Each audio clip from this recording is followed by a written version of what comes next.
What up, everybody? This is the mayor of Slamtown, shoot name, Johnn Hennigan, and you're listening to the Dave and Creech Show. Many of the terms, comments, and stories you're about to hear may not be suitable for some. Listener discretion advised. I'll give you a good reason why my house is not complete. I have a professional wrestler and a gangster rapper building my house.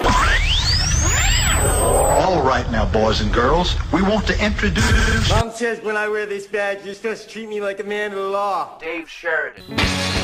I did poop my pants a little bit on purpose. I wanted to. Oh, so. You did it. CJ Creech. I actually got on Facebook a friend request from a member of ISIS this past week, which was really freaking weird.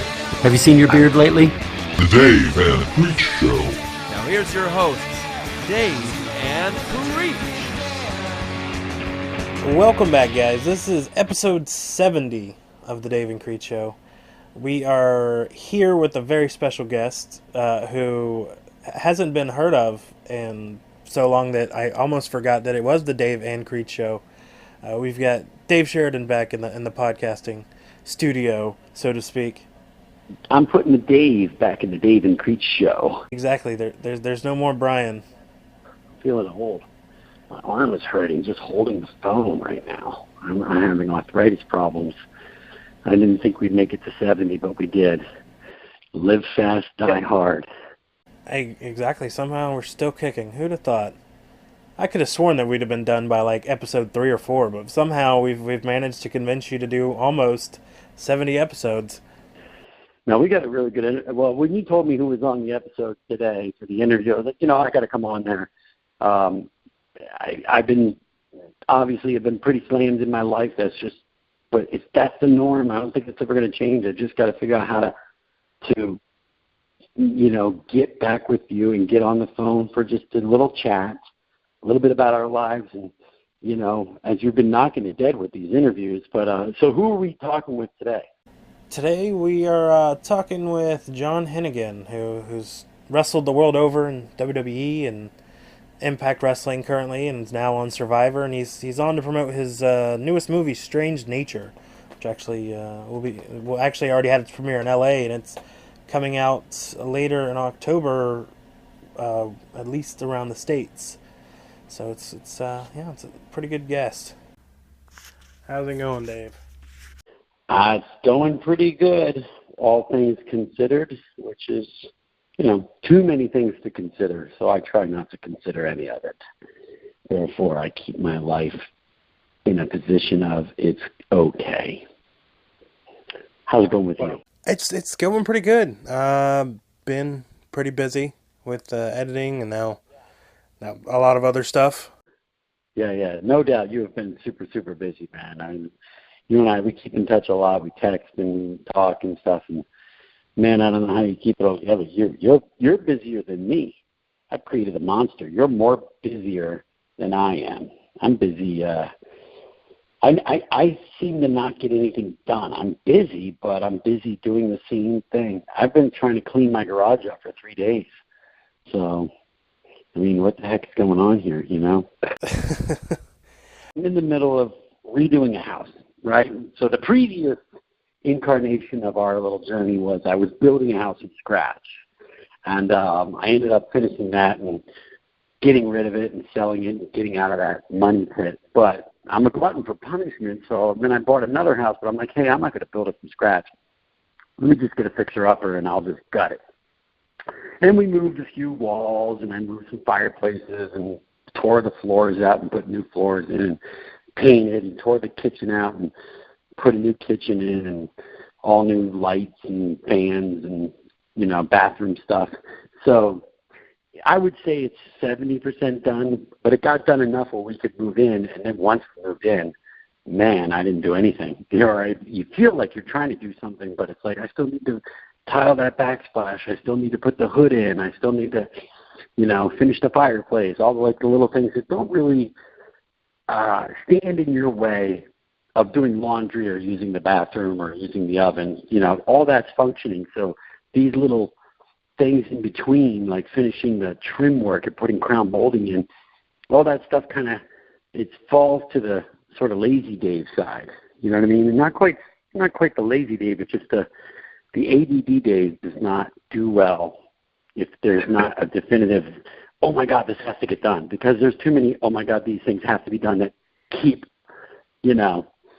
coming. The worst part about the new house and it not being finished is that when you start with the new stuff, though, your new stuff is deteriorating as you're living in it, and yet you didn't finish the thing. So, for instance, we have a brand new dishwasher. We've only used it a month, and it's already something happened to the drain or something clogged in it. I don't know what it is. So now we have a repair guy coming out in a month, like 2 weeks or a week or something like that. So what's funny is it's sort of like, or the new floors are getting little scrapes in them or whatever. So to keep up with kids, and I have 2 dogs now and just myself, the wear and tear of stuff, how things just they're new, but then they get old, so it's like I'm trying to keep up with, I got to finish this thing before everything I put in prior is now old by the time I finish. It's like, you know what I'm saying? I'm repairing, like, oh, this door fell off, or this handle's loose now. I got to fix this. So I'm like, I didn't get to move into that new thing where I get to sort of deteriorate it all at the same time. At once. Yeah. I got this Book of Mormon the other day. Yeah? It says the Book of Mormon, another testament of Jesus Christ. It's a big book, dude. It's big. Because those guys that go around with the bicycle helmets and the short sleeve shirts and ties? You know what I'm talking about? Yeah. Can we talk about your Lord and Savior Jesus Christ? I don't know what they are. They're just a missionary. They're on a mission. They're on their mission. They're doing their thing at like 18, 19, whatever. And we have a big Mormon population out here where I live now currently. And basically, my daughter's violin teacher's Mormon, and he's got like 6 kids that are in the orchestra. They always have a lot of kids. Don't know what that's about. That's a fact. Not trying to be judgmental. Have at it. Good times. So I thought the one guy looked like my daughter's violin teacher's son. So I said, oh, hey, are you Brad's kid? And he's like, no, I'm not. And I go, oh, okay. I thought you look like Brad's son. I know he's on his mission right now and blah, blah, blah. And one thing led to another. And then they said, hey, would you like a book? So I thought that he was going to give me one of these Watchtower pamphlets. Do you ever get like the Watchtower? The little like... Yeah. Got a little bit of a, it's a little scholastic reader thing. It's got like good drawings in it and stuff. It's kind of half a comic book, So I was like, oh, I'll definitely take one, right? But I thought he was giving me a pamphlet. He gave me a full book. Like, this thing is like hardbound Book of Mormon. It's like a book. You know what I mean? It's like, and I just was like, and I was just kind of like, darn, not even thinking I probably should have like, oh, I can't take this from you, dude. Trust me, I'm sorry. I probably won't really ever get around to reading this. Maybe give it to somebody that you might be more helpful with or something. So it's like, but it was funny that he gave me a complete book, a giant book that I'm like thinking, how many books is he carrying around? They're heavy. They might, if they got these guys hauling, they're on their bikes with the bike helmets. If they're like hauling around like 10, 15 books a piece, they got to be hauling around like 35, 40 pounds. This thing's a big book. Which is weird because when you usually see them, they're pretty skinny people, so you'd think they'd be like muscle bound since it's a big book and all. Well, they don't do it for like 20 years. They do it for like whatever, a month, 3 months. I don't know how long they have to do their service for. So, but they probably lose weight while they're doing all the biking and walking and hauling these giant book bags around. Books are big, though. That's the thing. My daughter, last year was her first year in middle school, and they have a thing in the middle school. She was so excited going to middle school, she thought she was going to get a locker. So she went to like Target.com or Target back to school things and got all sorts of locker decorations and a disco ball and shelves, and because they make all sorts of stuff for lockers now with like magnets and stuff. You can put your own shelving in and wallpaper and lighting, LED lights and stuff, So it's not like when I was back in high school, the only thing you stuck in the locker was a bag lunch and a dork, I got thrown in the locker a lot of times. I was locked in the locker several times in my career. I couldn't fit in them, so I didn't have to worry about that. Exactly. I was small. Through high school, I was under 90. I was under 90 pounds all through high school. So I fit in lockers really well.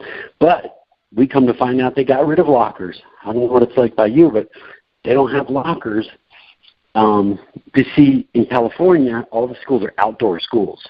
So the lockers used to be outdoors. And so they consider that a security hazard now. One is there was vandalism, people could break into stuff. But the reality is it's just too much of a place that you can come there in the middle of the night and stash some guns or a bomb, or somebody with, bad intentions can, it's just is not a security, it's just a security breach you just want to eliminate. So they got rid of lockers. So now they make these kids haul all their books.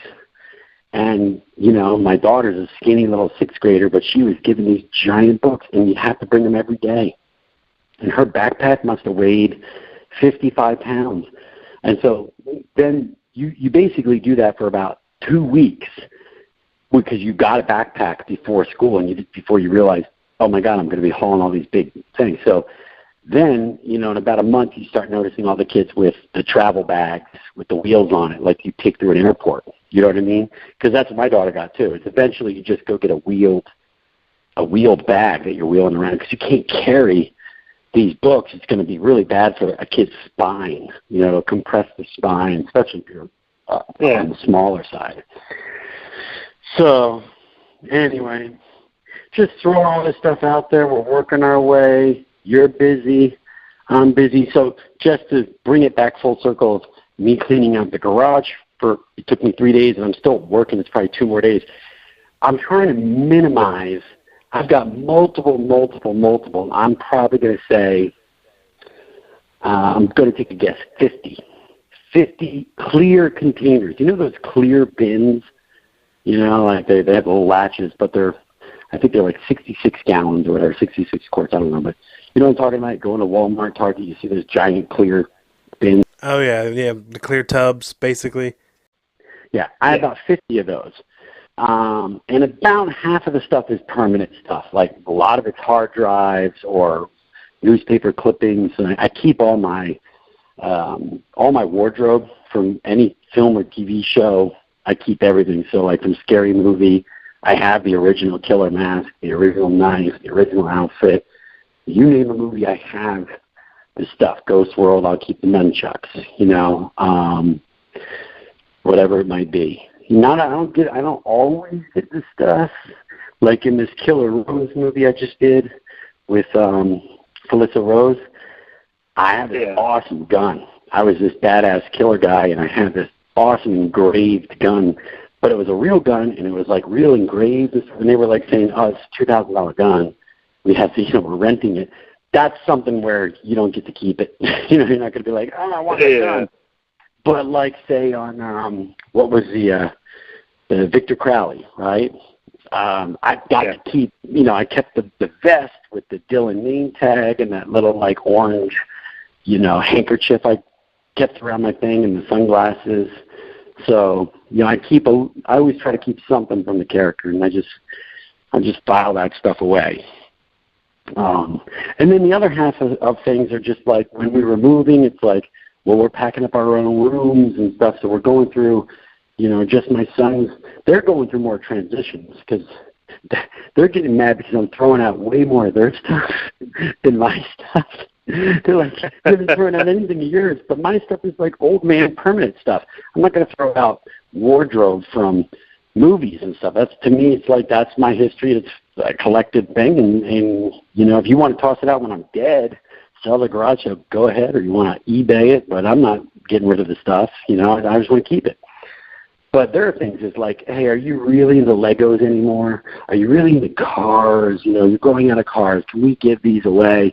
So the kids have a lot more things, especially with clothes and stuff. They're growing. So it's like we're looking at a bin of all winter clothing. And it's like, are you going to fit into this stuff this year? You're already growing out of it. You know what I mean? So let's toss it now. So they see that the back of my truck is full of their stuff. But with that said, you can't just be, that's why it takes time to go through and clean out the garage, because you got to kind of like look at everything going, is this worth keeping, not worth keeping? Is there sentimental value? Like all their books. I had to go through all their books. And it's like, oh, he really liked this book series, so let's keep this. Oh, he went to a bookstore and the author signed this one, so let's keep it. These are dime a dozen, let's donate them. You know what I mean? Like, he wasn't that into that. Or this one, oh, your aunt and uncle gave you this book series, let's keep it. You know what I'm saying? So you got to go through each one separately and figure it all out. It takes time. And then when you get into the photos, then the next thing you know, you're getting, I wouldn't say lost in daydream, but, you know, you see photos of like, oh, there's us at the beach 5 years ago, and you start to look at them, you know what I mean? And you kind of get sidetracked going like, oh, that was great, you know? So, and then you find some things you never even knew existed. You're just like, what the hell is this thing? I don't even know what this is. Is this for like spearing whales or whatever? It turns in, it was like the thing you drill into the sand to hold the umbrella in. I found some weird, thing. I didn't know what the hell that was. So it's like, do you throw that out? Do you keep it? Are you going to use it? Who knows? You've given me a pretty in-depth detail at Garage Clean 2K18 at the Sheridan household. Oh, yeah. I mean, the problem is this. I don't want everyone out there to think I'm flaking and I'm not busy. I'm busy, but I am flaking. And you know, it's sort of like... Yeah, no, I actually found an interview you did on YouTube where they were interviewing at the Victor Crowley premiere where they officially unveiled it, and you were like, I have a podcast that I'm never on, and it made me laugh. There you go. Yeah, but no, that interview, by the way, on that red carpet was one of the toughest red carpets I ever had to do, because I actually still was in a position that I couldn't reveal that what we were going to go see was our movie. Everyone thought we were there to watch the 10th anniversary of the first one, right? So I'm talking to people as like, oh, I'm a big fan of it, and I can't wait to see it tonight, and hopefully they'll make another one. You never know, and all that stupid stuff of hint, hint, hint, But the reality was I'm there to promote our own film. And to me, I'd rather have done the red carpet where I could just chat about the film I'm in, you know what I mean, and chat about the things I'm doing. So I did get to go to a premiere recently for White Space. That will finally be coming out. So we're going to have some people on, from the film. This was a project, and I think you're pretty aware of it. We shot like 5 years ago. We actually had at least one person from the movie on there. We had Tiffany, it was Tiffany Brower, right? Yep. She's great in it, too, by the way. Yeah, we had her on from The Horde or something like that, right? Yeah. And, but, obviously we worked together on this other film, and now it's finally coming out. I think it's December 14th. It'll be out in theaters and VOD at the same time. I'll be sending you too. As soon as I get some trailers and some key art, we're going to have some of that stuff up on Instagram and Twitter for people to look at and stuff like that. But I was pretty pleased with the film. It's pretty cool. If you're into science fiction, if you're into thriller, a sci-fi thriller, I think you won't be disappointed. It's a decent movie. And, it's got a good enough story, but definitely the CG work and the filmic, space explosions and the monster and all the spaceships and stuff. It's really well done on a major pro level for a minuscule of the budget. Only because the director, this guy Ken Watsamata, who we probably should have on, since it really was him that carried this thing for 5 years, painstakingly doing all the CG work on his own dime, on his own time, while he was working on other major studio pictures. Then on the weekend he would work on, I'm going to finish this scene, I'm going to render this out. So, I mean, it was definitely, there's so much of the movie that's animated in a computer-generated way. But he also used models.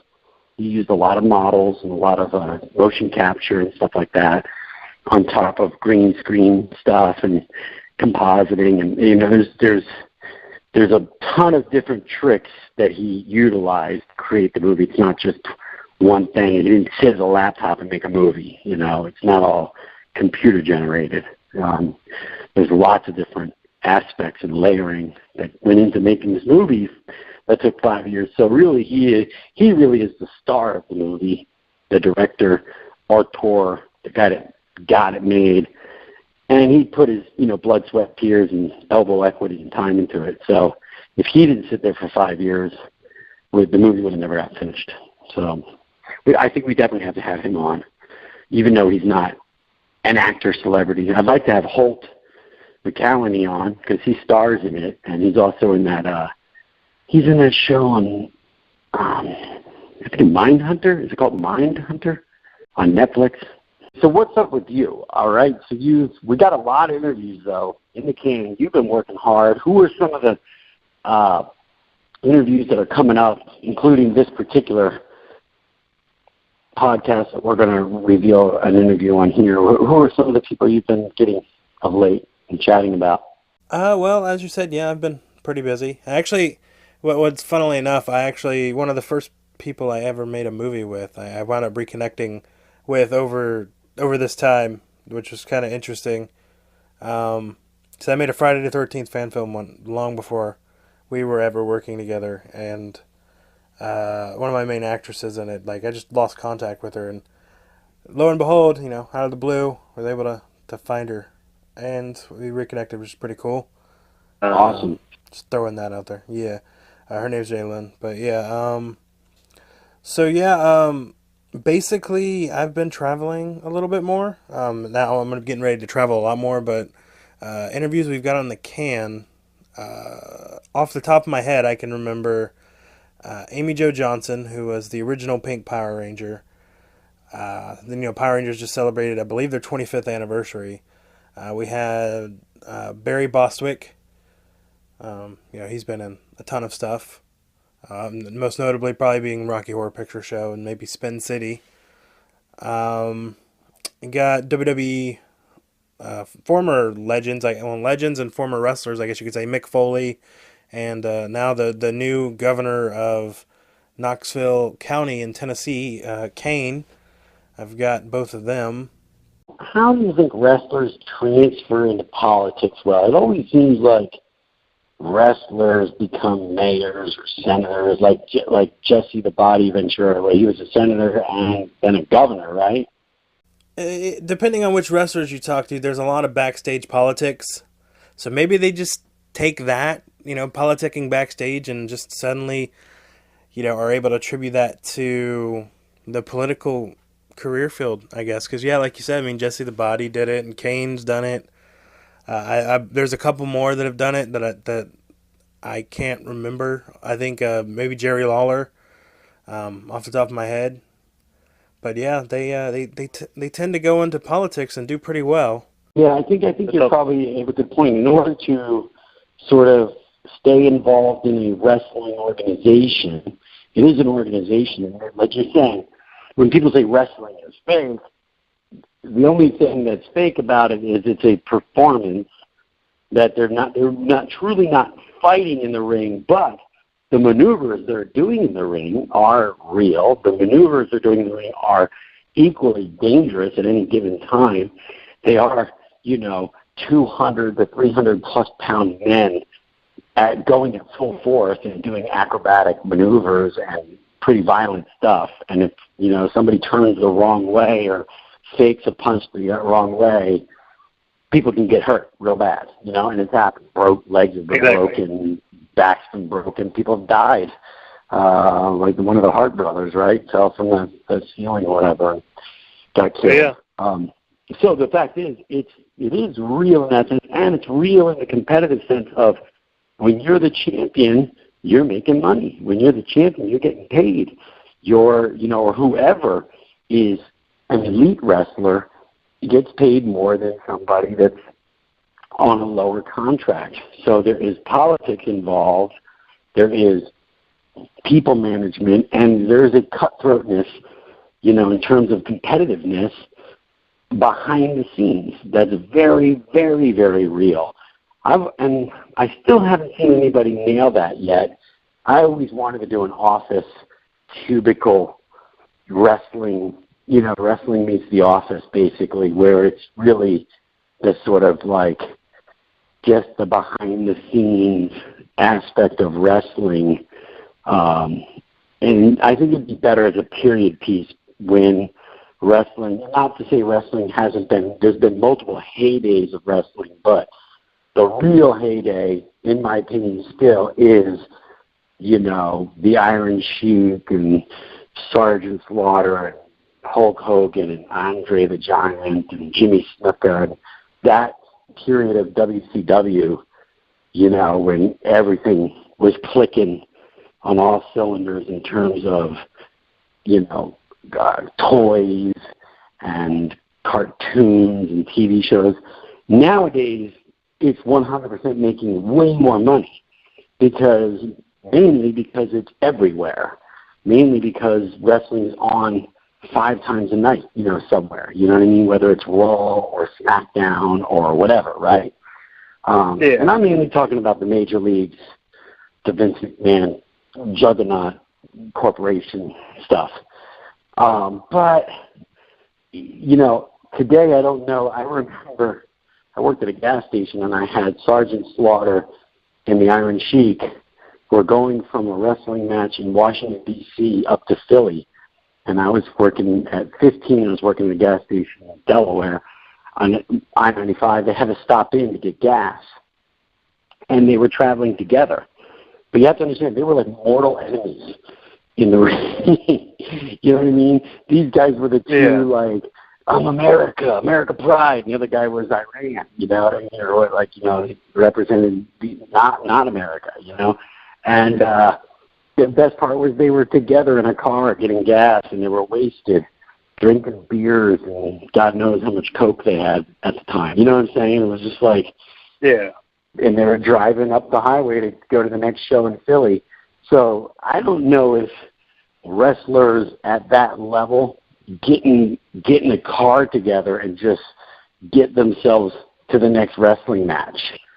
I don't know if that happens anymore on a corporate level. I think they all fly, you know what I mean, and probably, you know, have very specific standards of you need to show up at this time and blah, blah, blah, and, you know, we're all taking this flight and check into your hotel room. And everything's probably much more corporate, which could be kind of funny, too, is when did it go, how did it go from the circus to a corporate, you know, how do they become more Blockbuster Video, Gap, wearing khakis, you know, hey, we have to have a sexual assault, you know, sexual assault talk in the office. Everyone has to sign this agreement. And did you know that we've talked about positive touching and good, you know, whatever it is, like, because if you work in like a corporate thing, they have mandates that people had to have lectures, and you know you had to be there for this, you know, so that they're basically just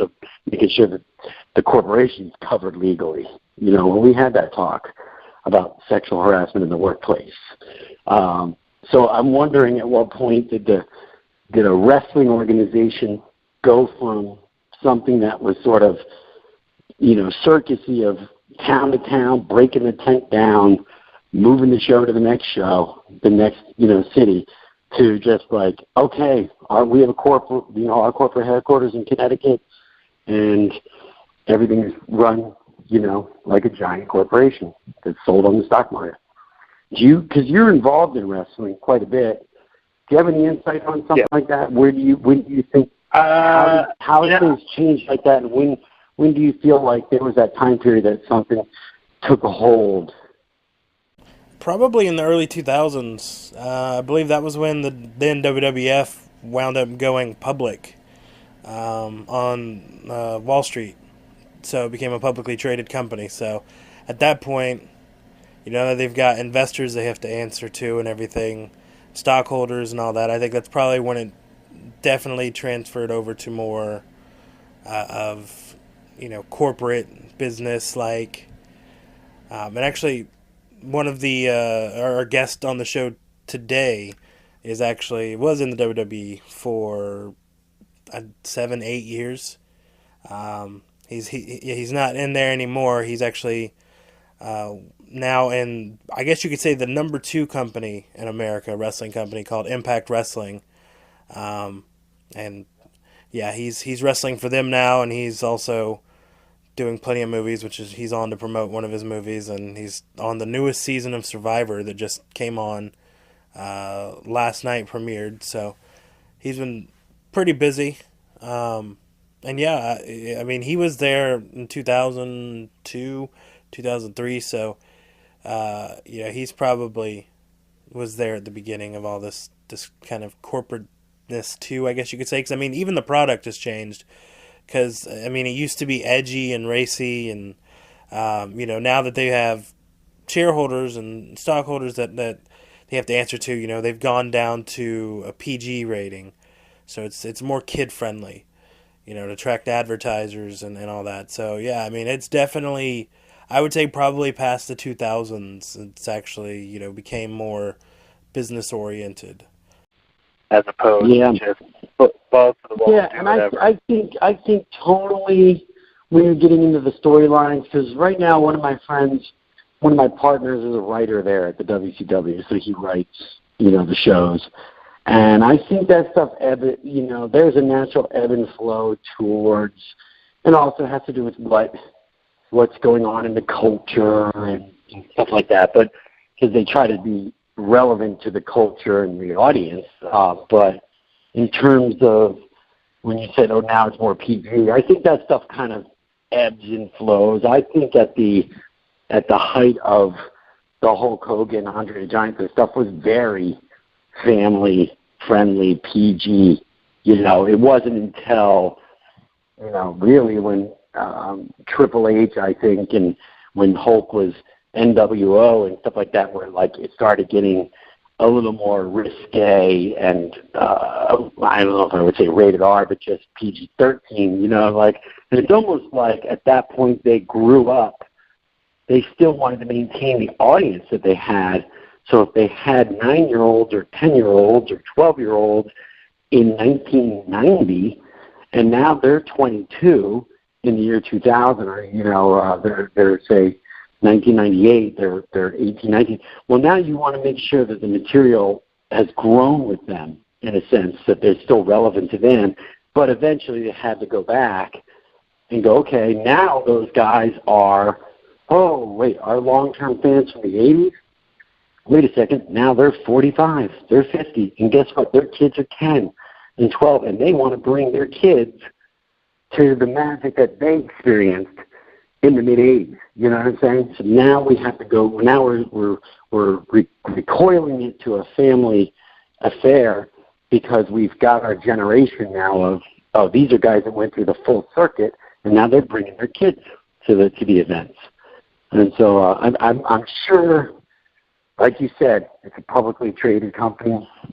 There's a lot of money invested in marketing and market research and understanding who your audience is at all times. You know what I mean? Because the audience pays the bills because they buy the stuff. You gotta make sure you know who's buying the tickets, right? So who are we talking with today?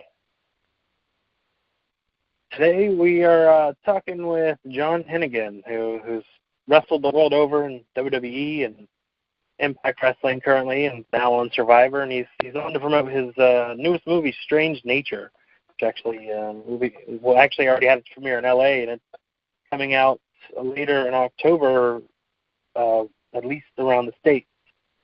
So it's, pretty good. Yeah. The biggest thing is this, from shifting to different wrestling leagues, what does he have to do to his persona? Is there ownership of personas and stuff like that, or names, or give me a little insight on that. Yeah, it's actually kind of funny because his name in itself, wrestlers have their quote-unquote gimmicks, and his name in and of itself is the gimmick, whereas he's... Wait, don't tell me he's not the ball gagger, is he? Don't tell me he's the ball gagger. No. Okay, because that would nothing like that. No. I wouldn't want to see that name or gimmick. I wouldn't want to see that. Go ahead. Yeah, no, basically in WWE he started, basically, how creative is with basically coming up with characters, and maybe sometimes they drop a character, they don't work. So there's a period of time where originally he went as Johnn Hennigan. He actually wanted a WWE reality show to become a wrestler. Okay, I remember that. And so when he started, he actually was John Hennigan. And then he started, they were going through characters trying to find what fit. So eventually, it was always Johnny something was his name. So he actually went to Johnny Nitro, and then they changed it a little bit to John Morrison.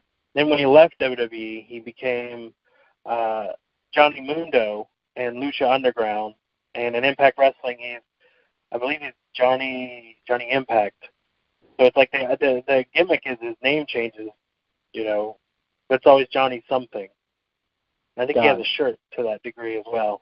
But then, of course, on Survivor, he goes by his real name. Yeah, it's Johnny Nitro, Johnny this, Johnny that. It should just say Johnny, but with red ink just crossing out the next name that he is. You know what I'm saying?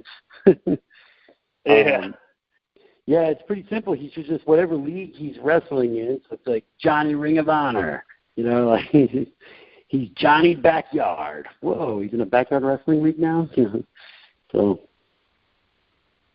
Exactly, well, yeah. That's cool. I was wondering how they always got away with the names and who owns it and et cetera, because I know Vince McMahon, he likes to own things, so. With the first owners. Yeah, he couldn't leave with the Johnny Nitro or the John Morrison. WWE owns that. They're pretty big on keeping their intellectual properties. Right. All right. But he's yeah. And then he's on Survivor now, huh? That's pretty cool. Yeah, now he's a contestant on the newest Survivor. I think it's like season 34. It's something like that. I got to be honest with you, Survivor was on anymore. Is that guy Jeff? Is that guy Jeff Probst still the host? Yeah, he is.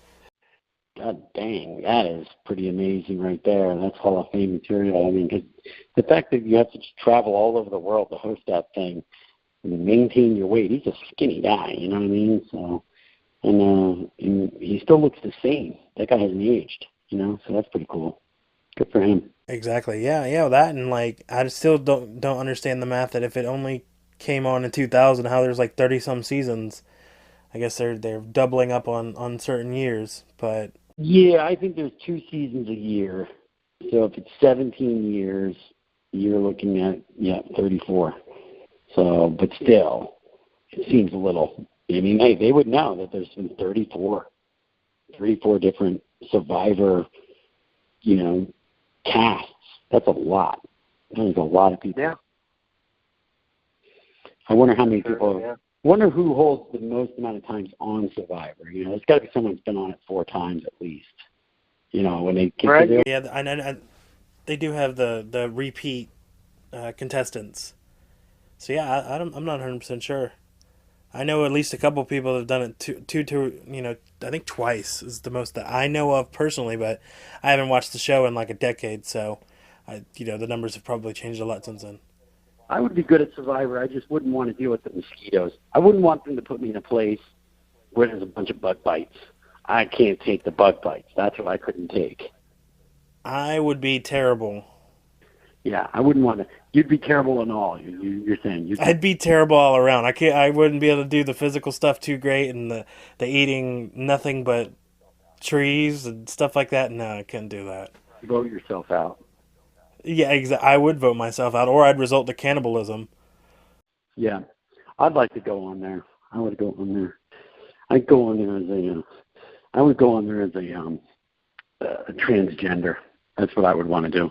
I want to go on as I'm a male transitioning into female on the show. I can't imagine they haven't already had somebody like that. I mean, 34 seasons. There's got to be some, Bruce Jenner into Caitlyn Jenner type of character that's halfway through his transition. Still got to take my estrogen pills. I got my shirt off. I do have moves right now anyway. I know you got the moves for sure, but yeah, for sure. My dog graduated class. One of my dogs graduated from obedience class, and we took a photo, and my wife's like, "What's up with those moves?" I had the shirt wasn't very complimentary, but I gotta admit I'm out of shape, and I got these move things going, and so that's why I would love to be on Survivor to kind of just go like, "Hey, you know what? This is great. Even if I last a week and a half, I'm guaranteed to lose some weight." You know what I mean? And have a good time. Go somewhere. I just don't want to be bit by bugs. I don't mind snakes. I don't mind the rats. I don't mind any of that kind of stuff if they have weird stuff like that. Cold, I wouldn't want to be in a place that's cold, but they tend not to do anywhere that's too cold. I've never seen it. It's usually moderate to tropical, you know, just because it's a sexy show. They want people being sexy. They want people with their shirts off. You know what I mean? Yeah, that wouldn't be me. Yeah, they don't want people bundled up in an igloo, not going out anywhere. That's not surviving nothing. Then you also have to think of the cameramen and all that have worked on that thing for years. You think of how many airline miles they have now, mileage and stuff, and just all the different places that they've got to go work and shoot. Because, you know, the camera guys are there just as much as the other people. They're out there in the heat and the bugs and all that other stuff shooting. You know what I mean? So, or the sound guys, catching all the sound. It's got to be difficult. When people are walking around wearing nothing, you got a microphone on them. So, I wonder if has there ever been like a special where they show the whole making of how it's all made? I think in like the earlier seasons they had done some stuff like that, and of course especially in the earlier seasons it came out like on how they shot some of the stuff. Like I know a couple of the earlier contestants hated that like the camera people would be chewing gum or whatever, and like, you know, obviously them being out there so long they could smell the gum and whatever, so it's like kind of rubbing it in their face. It's like, oh, I'm going to have a Gatorade and I'm going to have a Cliff Bar right now for a little. My blood sugar level's dropping. The camera guy's like eating. Got to take a break. I'm having a banana and a Subway. I'm having a Quizno, teriyaki chicken Quizno. It's like, right, you're only 3 feet from the person starving who's like, we just want some rice. We want some rice by standing on a log longer than the other guy. Now this guy's eating a Quiznos next to me. Jeez, starving. Yeah, it's a good point. Never thought of that. The Martyrs. I would like to do that, though. I didn't even know it was on anymore. I think I would do good at it. Socially, you know what I mean? I would probably be voted off socially, though. I don't think I would be voted off because I'm a detriment physically. I think I would be voted off where, like, God, that guy's annoying. Man, he doesn't shut up. Holy shit. No, you'd be the heat getter. They'd probably keep you on. Because then they'd be like, well, see, as long as I keep him on, the focus isn't going to be on me. So then you'd probably make it close to the end. Just because they wanted to keep you on, because everybody else, you know, just hated your guts. So they were like, okay, well, this guy won't win anyway, so we're going to bring him to the end. And then usually what happens is everyone's biting them in the butt, and hey, that person played pretty well. Right. Exactly. I don't really remember the show too much. I would imagine that you always vote off the moment you get a chance, you got to try to vote off the person with the biggest threat, right? Isn't that? Yeah. So the trick is to kind of somewhere play in the middle and hide yourself, right? Not make it seem like you're such a good player, I guess.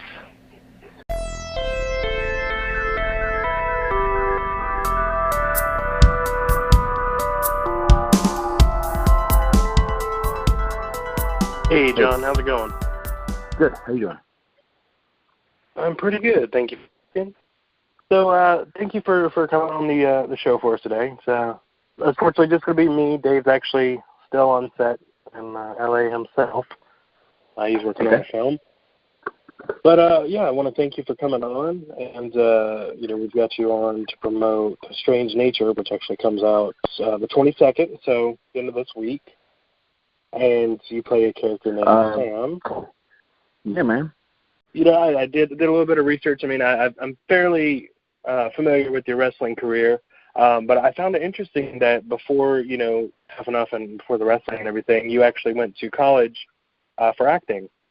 So, you know, after all this time, you know, obviously doing WWE, Lucha, Impact Wrestling, you're getting back into acting. Was there any certain moment that kind of made you reignite that passion to want to get into film? there's not that much difference between professional wrestling, filmmaking, acting, even writing and directing and producing. It's all storytelling. And I went to UC Davis and ended up studying films and geology, two pretty different things.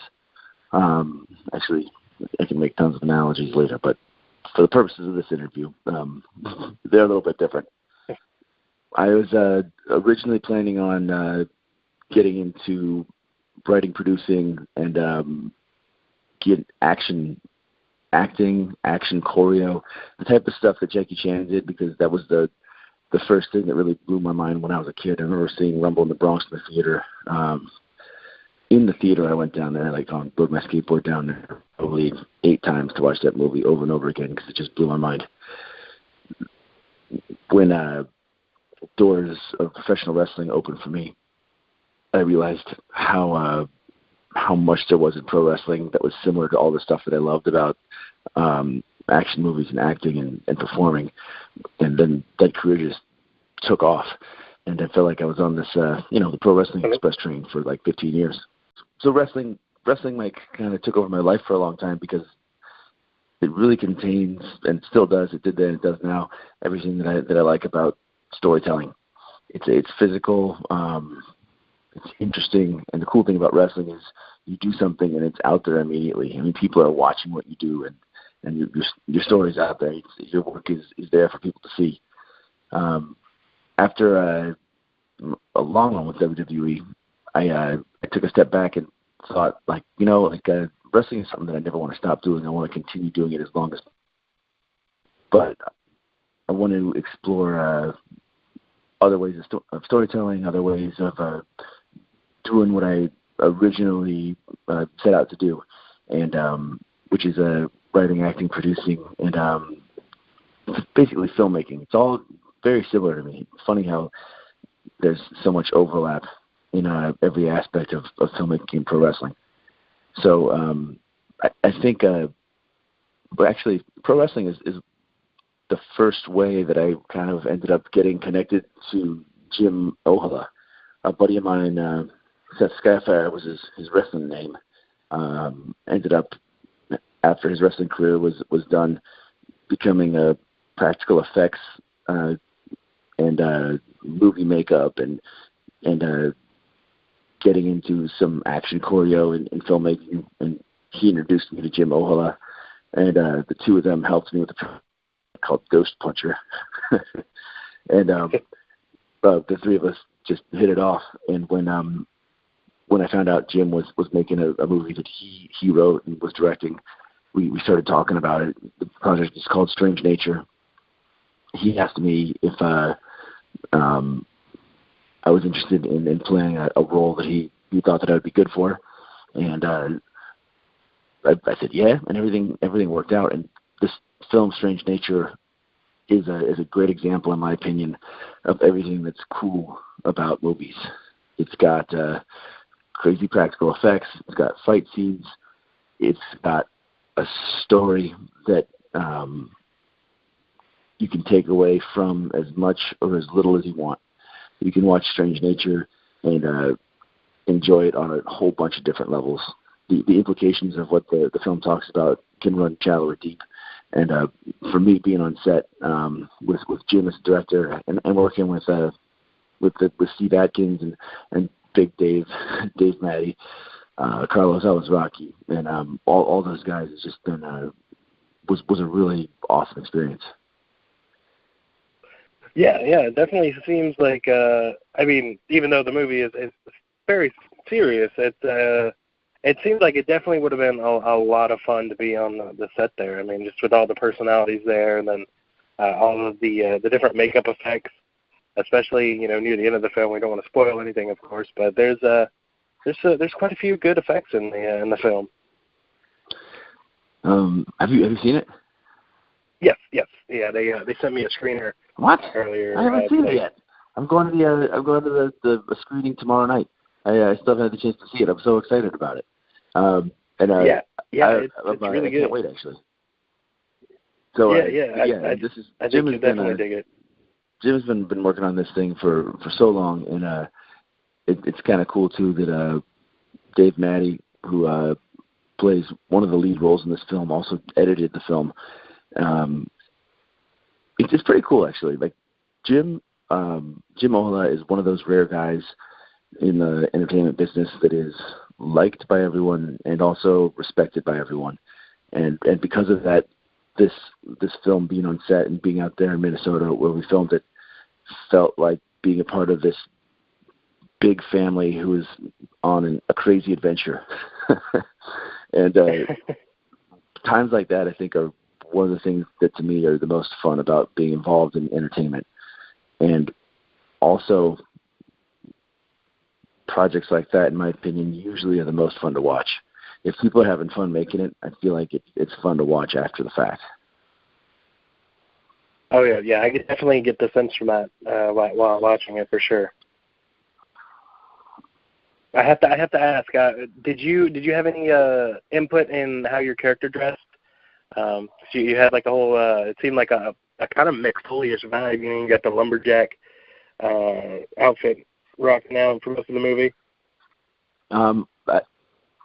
I would I'd have to say I didn't have any direct input. I was really excited about the way that my character dressed. I like the vibe, like just kind of like this dirty trucker rednecky type vibe that the character I played has in Strange Nature. My input to the way my character dressed was hell yeah. When I got there and saw that the wardrobe options that they had for me, I was excited to do it. If I'm in a situation like that frequently, if I'm starting a project, especially an independent project, and I'm not happy with the wardrobe or anything really, like if some of the dialogue, I'll usually take it up with the department head or the director. But in Strange Nature, I mean, they nailed the wardrobe, and everything was really thought out. I mean, Jim worked really hard on this project. And he's a smart director. He's open to collaboration. He's open to some improv on set because everybody knows there's no better writer than an actor in the moment. It's a little cliche that I happen to believe in, but pretty much everything in Strange Nature came from Jim's head, and he had a really clear vision from day one. It looks like he was definitely able to pull it off. Yeah, I mean, like, everything. And, like, I saw the trailer for this movie a while back, and I was like, this definitely looks interesting. But sometimes you'll see the trailer, and then, like, maybe either the best parts are in the trailer, or it's, like, it's nothing like the trailer when it comes out. But this movie is for sure something that has to be witnessed because, like you said, it's entertaining. It can be frightening at times. It has gore in it. It has a little bit of action. There's fighting, and there's a message if you look deep enough in it. So it kind of has, like you said, it has everything that you could want in a movie. Yeah, man, you pretty much nailed it. I'm almost 2/3 of the way done with the shoot right now. We're shooting this project at my house, so I think I've got about a half hour before my house is full of people again. And Jim and I are working on this project together called the Iron Shiek Massacre, which is another like ridiculously fun project. It's probably not going to be done for we're still shooting it now, so maybe a year. But it's exciting to work with Jim. He's got so much energy and so many cool ideas, and he's really good at knowing how to pull off his cool ideas with regard to its practical effects, with directing, shooting, pretty much the smorgasbord of filmmaking on a low budget, and I'm learning a lot from him. I learned a lot from him in Strange Nature. I actually learn a lot from being on set with him every day that I'm around him. Well, it sounds awesome that you have a friendship like that also, you're able to continually learn more and more stuff. I mean, with a title like the Iron Shiek Massacre, I mean, that sounds like an amazing movie. Not gonna lie. Oh, this thing's gonna be nuts. It's this thing's gonna be ridiculous. My wife and I wrote this our honeymoon. And, we got the Iron Sheik to. The Iron Sheik's involved.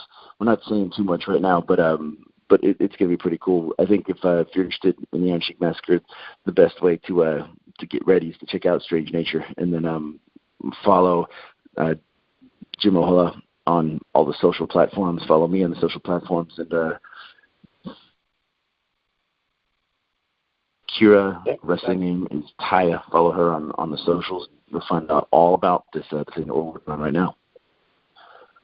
Okay, awesome. I will get our listeners definitely on that, and definitely should check out Strange Nature.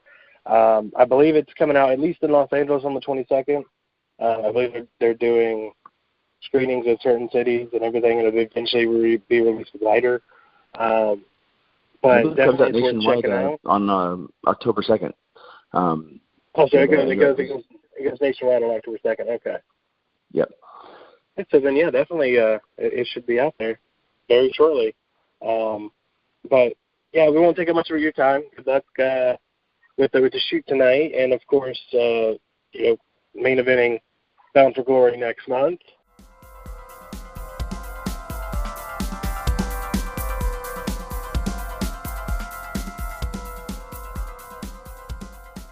Well, that was a pretty good interview. I enjoyed the movie too as well, and like I said, it's coming out soon, so maybe you can catch John in that. John's got the movie coming out. He's main eventing a ball, like somewhere and he's main eventing an arena in New York in October for an Impact, their biggest pay-per-view of the year, like WrestleMania. So he's going to be around. He'll be on Survivor, and so make sure you check him out on his channels. And obviously, we would be remiss not to thank you, Dave, for showing up to the Dave and Creech Show today.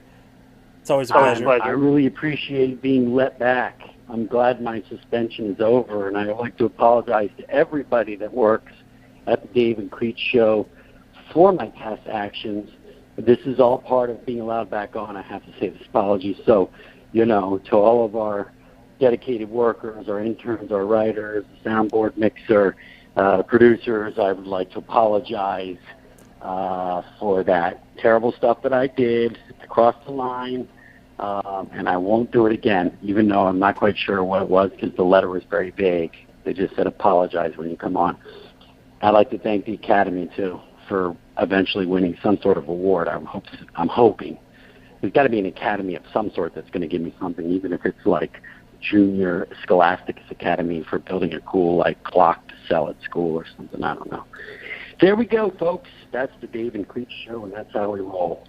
All right, Creech, I'll chat you on the next one. Shut up and sit down.